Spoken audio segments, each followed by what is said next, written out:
mempunyai hati yang sangat putih. Jadi kalau menilai orang jangan nilai dari luarnya saja, nilai dari dalamnya Bapak Ibu. Sampai Sayyidina Bilal ini dulu selama menjadi budak, dulu ini ada budak Bapak Ibu.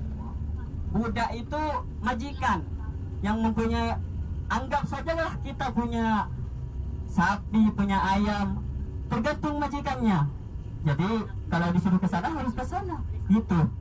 Dulu setelah Sayyidina Bilal ini masuk Islam Bapak Ibu, majikannya, orang yang punya Sayyidina Bilal ini kafir, ya, kafir Quraisy.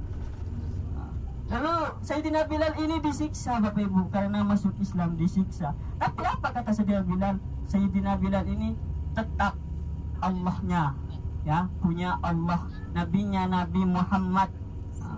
Saat suatu ketika Sayyidina Bilal ini Bapak Ibu ditelanjangkan di padang pasir yang sangat panas, lalu ditarik oleh majikannya, diseret.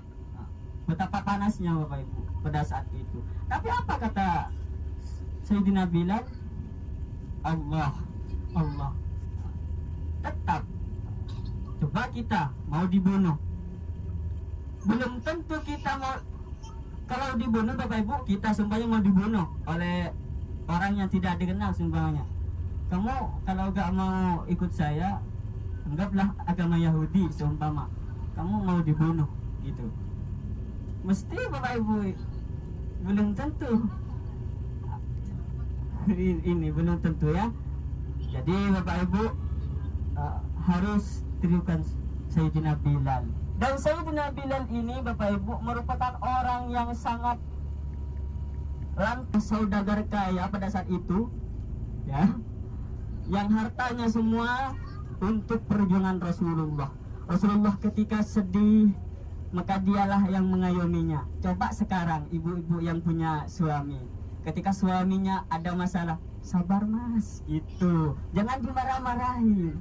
Kalau marah-marahin tambah ini tambah marah ya laginya.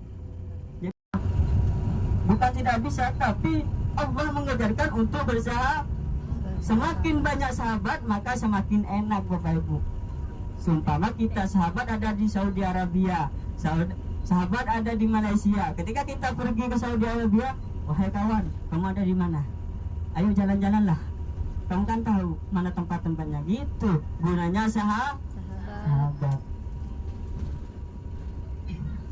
Bapak Ibu, sama Allah, sama Rasulullah yang saya cinta dan sayang. Adapun keutamaan yang dapat kita ambil di Masjid Quba ini telah disebutkan oleh baginda Nabi Muhammad sallallahu alaihi wasallam, salatan fi masjid hada khairun min alfi salatin fi. Bukan ya? Ini kata Rasulullah sallallahu alaihi wasallam, ketika kita pergi ke Masjid Quba, man tatahhara fi baitihi, man tatahhara, barang siapa yang bersuci dari rumahnya, thumma ata Masjid Quba'in, lalu ia ingin pergi ke Masjid Quba, fasalla alaihi salatan kana lahu kajril umrati, maka pahalanya seperti ibadah umrah. Jadi Bapak Ibu nanti saya akan bimbing. Nah, nggak tahu.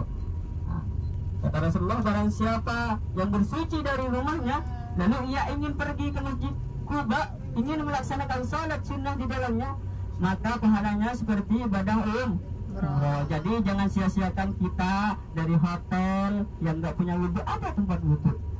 Jadi Bapak Ibu usahakan sholat, ya, sholat sunat yang dihitung pahala seperti umrah. Satu sholat sunat saja ya, bukan kedua kalinya tidak dihitung. Nah, satu sholat sunnah saja. Dan Rasulullah Shallallahu Alaihi Wasallam dulu Bapak Ibu pergi ke Masjid Quba ini setiap hari Sabtu.